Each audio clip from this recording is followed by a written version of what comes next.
Saudara-saudara yang kasih Tuhan, dalam keseharian kita, dalam hidup ini, ada hal-hal yang sangat dekat dengan dunia kita, dengan keseharian kita, itu sikap marah.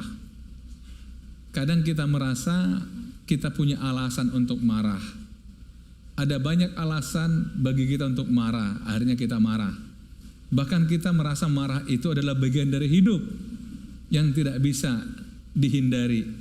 Karena apa? Karena kita merasa mendapat perlakuan tidak adil, atau orang yang di bawah kita tidak mengerjakan seperti yang kita mau. Dan mungkin banyak sekali alasan yang membuat kita marah.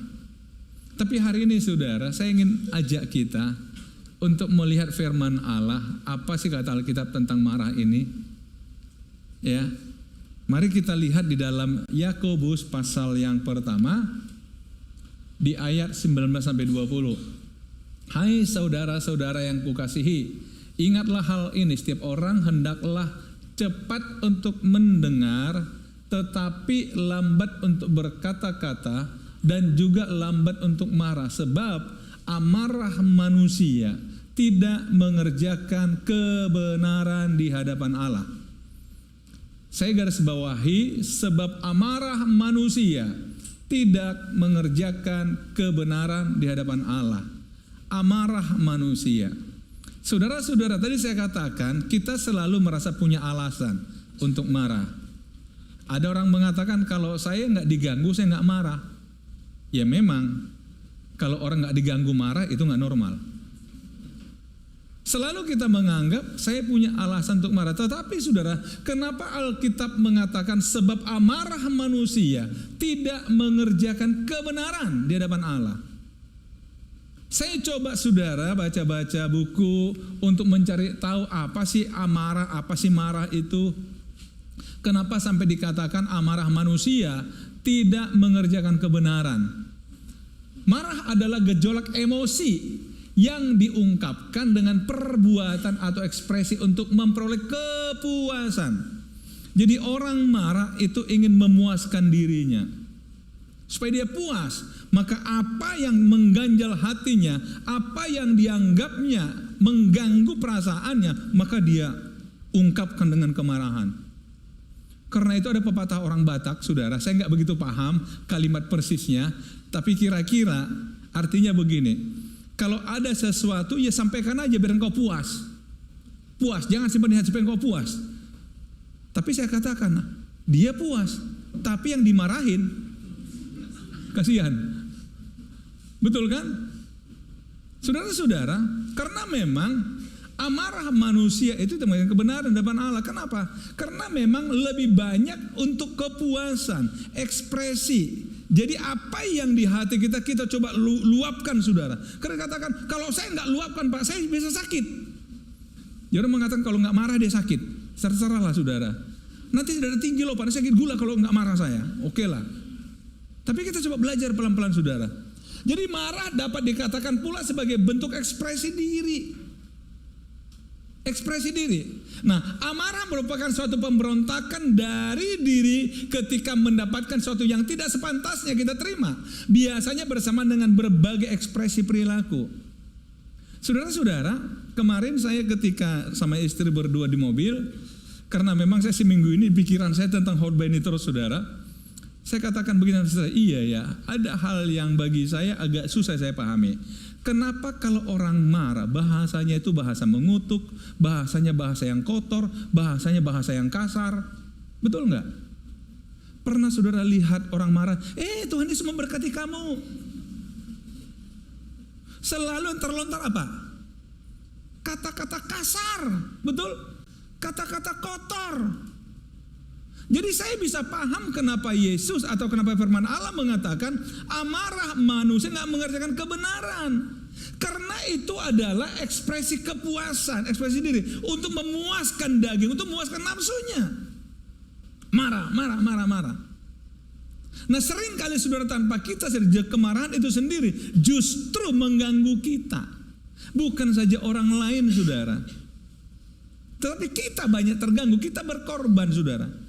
Jadi akhirnya kalau orang marah jadi 2 kali korban. Yang pertama korban karena dari orang memperlakukan tidak adil, kita korban. Tapi ketika kita merespon dengan cara yang negatif, kita jadi korban kedua kali. Karena itu saya coba renungkan, saya coba baca-baca, ya kenapa ya? Kok akhirnya amarah dikatakan tidak mengerjakan kebenaran? Mungkin saya bertanya, loh Yesus juga pernah marah. Yesus itu amarahnya Tuhan. Jangan yang menyamain saudara. Dikatakan tadi amarah manusia. Amarahnya Yesus pernah marah di bait Allah, saudara. Alasannya jelas sekali. Kenapa disalahfungsikan bait Allah yang tempat beribadah dijadikan tempat perdagangan? Yesus akhirnya marah di sana. Dia ingin kembalikan bait Allah pada fungsi seharusnya. Nah kalau kita marah apa? Kan pelampiasan emosi, saudara. Nah, saudara-saudara, kalau kita kembali kepada ayat yang tadi, saudara, ayat yang tadi ini, hai saudara-saudara kasih, ingatlah hal ini, setiap orang hendaklah cepat untuk mendengar, tetapi lambat untuk berkata-kata dan juga lambat untuk marah. Saudara jujur, ini terbalik dengan keadaan pada umumnya manusia. Orang seringkali justru cepat berkata-kata, lambat mendengar. Cepat berkata-kata. Saudara tahu pertengkaran terjadi karena dua-dua nggak mau dengar, dua-dua pengen ngomong. Masih ingat saya katakan, membuat pertengkaran lebih singkat itu pakai moderator. Masih ingat saudara? Atau setidaknya buat perjanjian. Oke kita bertengkar, oke silahkan. Tapi kita buat perjanjian, siapa duluan ngomong. Dan tidak boleh dipotong ketika yang satu belum selesai ngomong. Setelah selesai baru gantian ngomong. Saya yakin setengah jam selesai. Tapi yang terjadi adalah nggak mau dengar, pengen ngomong. Makanya ngomong sambar, 3 jam nggak selesai. Dan yang terjadi, masalah intinya mulai tertinggalkan. Akhirnya omongan-omongan yang dibahas. Kenapa kau bilang begitu? Kenapa bilang begitu? Iya, tadi kau bilang begini. Nah, akhirnya masalah utama terabaikan. Kenapa orang cenderung nggak mau dengar, pengennya ngomong? Akhirnya marah. Amarah itu membuat orang nggak mau dengar. Amarah itu cenderung buat orang pengen ngomong. Karena itu Alkitab mengatakan di sini, sesungguhnya masalah komunikasi, marah itu karena masalah komunikasi. Mendengar dan berkata-kata komunikasi kan? Saya coba saudara baca buku apa sih artinya komunikasi? Kelewatan. Komunikasi adalah kemampuan saling memberi respon. Berkomunikasi secara efektif berarti menghargai mutualitas. Jadi sebenarnya komunikasi itu kan ada hubungan timbal balik. Hubungan dan menghargai hak istimewa untuk saling memberi respon, itu komunikasi. Tapi kalau orang sudah bertengkar, orang sudah marah, tidak ada di sana hubungan timbal balik. Yang adanya serangan timbal balik. Komunikasi nggak mungkin berjalan lancar, saudara. Karena itu untuk komunikasi yang baik, saudara, ketika kita ingin merespon sesuatu, kita harus paham apa yang kita respon. Makanya kita mengatakan cepat mendengar, jangan menanggapi kalau saudara nggak paham. Saya beberapa kali sudah coba pahami, coba baca. Kadang-kadang begini, kadang-kadang saudara, kalau kita setidaknya nggak setuju dengan orang lain, setidaknya memahami. Artinya apa? Mengapa sih dia punya keputusan begitu? Walaupun dia nggak setuju. Karena kita tidak bisa menyeragamkan pikiran, kita nggak bisa menyeragamkan perasaan. Masih ingat saudara berapa 4 kali 4? Saudara katakan 16. Tapi jika ada orang mengatakan, bagi saya 4 kali 4 adalah 20. Dikurang 4. Salah nggak dia? Tapi saudara setuju nggak dengan begitu? Saudara katakan, kok rumit kali sih berpikir kamu? Kenapa kata udah pada 16? Ya aku maunya begitu. Gimana? Akhirnya tengkar kita. Lalu dua benar. Kan sama kan? Ya tapi kenapa gak to the point aja? Lah aku gak suka to the point, aku pengen muter dikit. Mau gimana? Aku gak suka angka 16. Jadi aku bilangnya 20 kurang 4. Di mana salahnya saya? Atau aku ingin supaya ada 4 kali disebut, 3 kali disebut kata angka 4. Mau bilang apa kita? Tapi sering kita bertengkar sebenarnya tujuannya sama. Karena apa? Karena kita lambat mendengar, cepat berkata-kata. Karena kita salah merespon. Tapi itulah kehidupan, saudara. Alkitab mengajarkan kita tentang banyak hal dalam hidup. Saudara tahu, Tuhan sangat paham siapa manusia. Tuhan sangat paham bagaimana manusia berpikir. Tuhan sangat paham bagaimana manusia merasakan. Dan Tuhan juga sangat paham bahwa kita sering kali dikendalikan oleh emosi kita, oleh daging kita, yang tanpa kita sadari justru membuat kita nggak bahagia. Apa sih itu bahagia? Saya mengutip satu tulisan yang mengatakan tidak ada jalan menuju bahagia. Bahagia adalah jalannya. Oh, saya marah supaya saya bahagia. Siapa bilang? Masa jalan bahagia harus lewat marah? Bahagia adalah jalannya. Saudara-saudara, saya ingin ulangi pertanyaan saya. Menurut saudara, bahagia itu sikap hati atau suasana hati? Ini mungkin udah yang ketiga kali saya tanyakan dalam khotbah. Bahagia itu sikap hati atau suasana hati? Kalau saudara katakan suasana hati, makanya saudara sering jadi korban dalam hidup ini. Karena tergantung pada suasana, tergantung pada lingkungan, tergantung apa kata orang. Tapi kalau saudara katakan sikap hati, berarti saudara unggul dalam hidup ini, mengalahkan kondisi, mengalahkan situasi. Coba saudara, ingat ya, waktu kita masih kecil, masih sekolah, kadang-kadang ada teman atau kita suka mengganggu teman yang gampang marah. Betul nggak? Kalau ada orang gampang marah itu sering jadi korban, digangguin setiap hari. Selalu ada isengnya teman-teman saudara, ada orang gampang emosi, diganggu terus itu. Diganggu terus. Termasuk saudara kalau ada teman sekelas kita yang namanya agak unik, itu sering jadi bahan mainan, jadi korban lah dia itu. Makanya sudah jadi orang tua, tolong kasih nama anak, jangan jadi bahan mainan teman-temannya. Saya punya teman SMA saudara, sering kita gangguin karena namanya, tapi dia tetap senyum. Satu ketika dikatakan gini, apalah arti sebuah nama? Habis sudah, kita kehabisan kata-kata tuh ganggu dia. Karena kita ganggu dia berdasarkan nama dia. Apalah arti sebuah nama? Kehabisan kata-kata kita saudara ganggu dia. Ada kita semua ketawa. Dia nggak terganggu saudara. Nah, apakah bahagia saudara tergantung pada orang? Gimana saya mau bahagia Pak? Sekeliling saya membuli saya. Loh,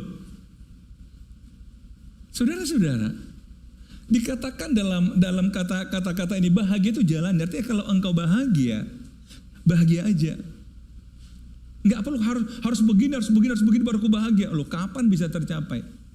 Nah, kemudian saudara, ada golden rule katanya nih, do what you love and love what you do.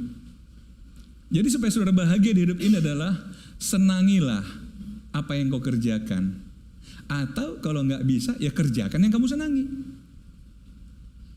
Kalau yang kau lakukan menyiksa dirimu, ngapain dilanjutin saudara? Pilihannya cuma dua, belajar menyukainya atau lakukan yang kamu suka. Gimana saudara?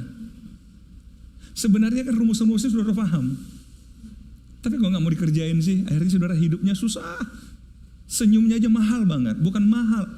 Ekspresi dari dalamnya nggak keluar saudara, keluarnya begitu. Gimana saudara? Jadi kalau ada orang nggak bisa senyum, itu hatinya sedang terluka itu. Padahal senyum itu kan nikmat, betul nggak? Halo, senyum kan nikmat, apalagi ketawa. Senyum aja, apalagi ketawa, saudara. Kalau mau ketawa, ketawa aja. Kalau minggu lalu kan mau sedih, sedih aja. Kalau sekarang mau ketawa, ketawa aja. Dan ini hidup. Tuhan kenal kita. Tapi sekali lagi saudara, jadi yang pertama saudara, bahwa amarah tidak mengerjakan kebenaran di hadapan Allah. Karena itu jangan saudara, paling tidak saudara ketika saudara yang mengatasi kemarahan saudara, mulai berpikir, wah ternyata amarah nggak mengerjakan kebenaran. Buktinya ketika saya marah, keluar kata-kata yang menyakiti orang, keluar kata-kata yang kasar, keluar kata-kata yang kotor. Belum lagi disertai dengan perbuatan, betul nggak? Banting piring, banting meja, banting apa lagi? Banting pintu. Ya kan saudara, akhirnya wah tambah besar masalah. Amarah, hati-hati loh saudara. Yang korban kita. Orang lain bisa pergi aja, dia nggak dengarnya lagi kita, dianggapnya nggak ada.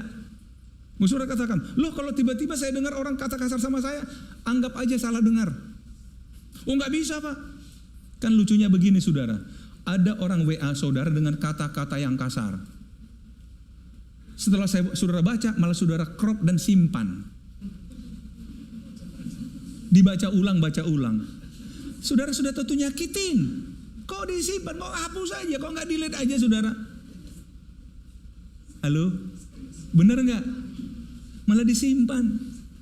Supaya aku tahu dia pernah menyakitiku. Memang kalau udah tahu kenapa?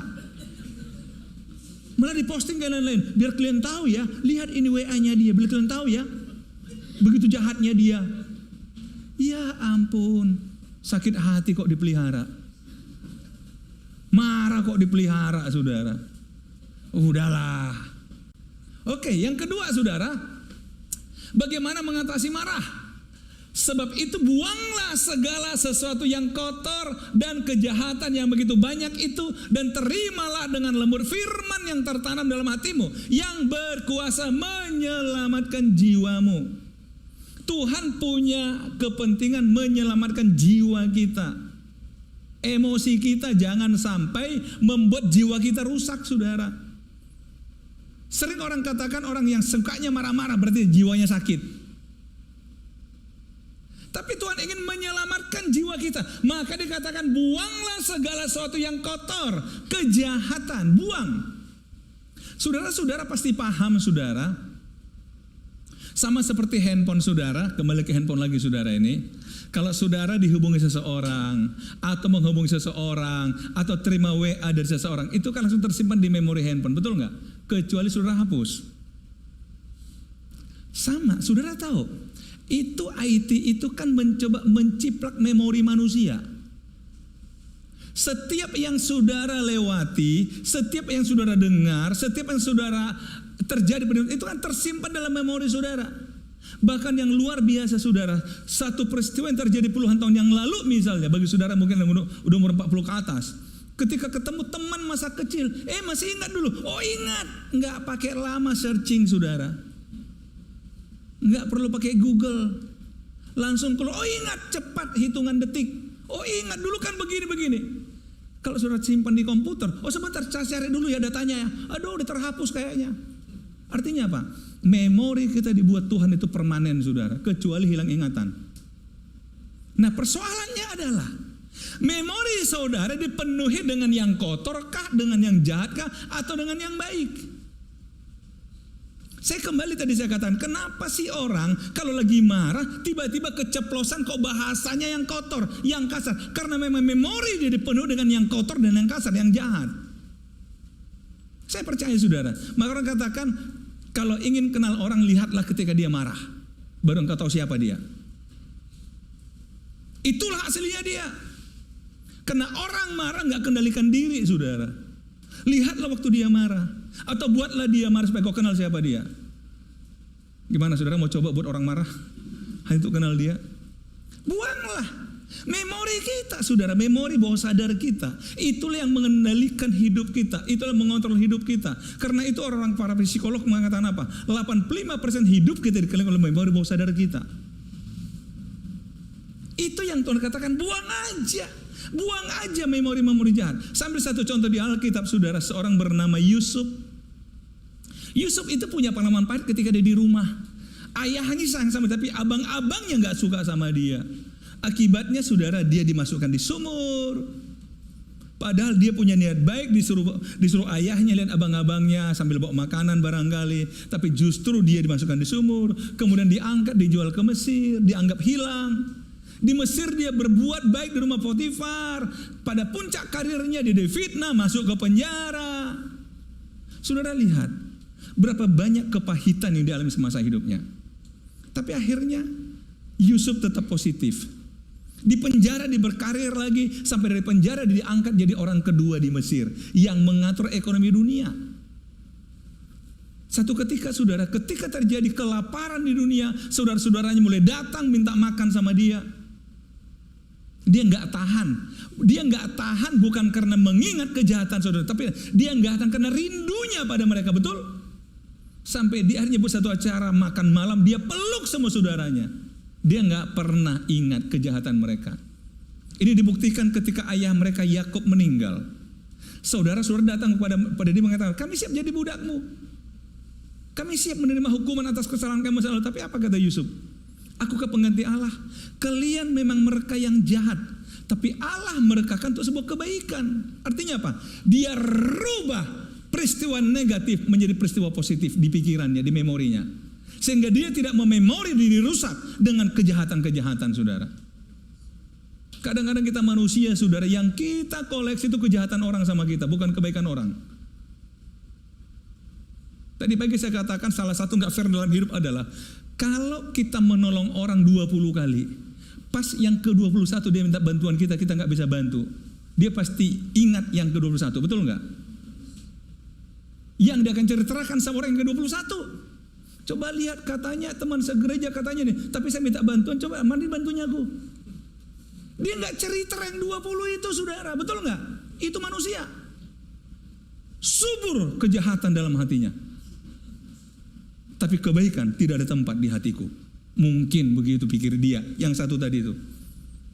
Tapi itu hidup, saudara. Makanya supaya gak marah, buang aja. Kemarahan sumbernya itu kan dari hati. Kalau hati kita kotor, hati kita kasar, jahat, akhirnya marah terus bawaannya. Buang. Yang ketiga, saudara, dalam ayat 22-24. Tapi hendaklah kamu menjadi pelaku firman dan bukan hanya pendengar saja. Sebab jika tidak demikian, kamu menipu diri sendiri. Dikasih sini satu ilustrasi. Sebab jika seorang hanya mendengar firman saja dan tidak melakukannya, ia adalah seumpama seorang yang sedang mengamat-amati mukanya yang sebenarnya depan cermin. Baru saja ia memandang dirinya, ia sudah pergi atau ia segera lupa bagaimana rupanya. Saudara-saudara, hari-hari ini kan kita banyak lihat ya. Kalau dulu wanita di tasnya itu pasti ada cermin, sekarang enggak, cukup handphone. Paling enggak sekali setengah jam itu pasti buka handphone langsung. Betul enggak? Halo? Enggak, ini bukan hal yang salah, cuma mau menceritakan apa yang kita amati. Langsung. Kalau ada, cepat-cepat ambil tisu. Ya kan, kalau ada yang, itu tujuan cermin kan begitu. Siapa tahu ada yang salah, supaya cepat diperbaiki, betul nggak? Saya ingin tanya saudara, ketika dengar firman Allah, memberitahukan salah saudara, perbaiki nggak? Atau saudara serahkan firmannya? Atau pura-pura nggak dengar?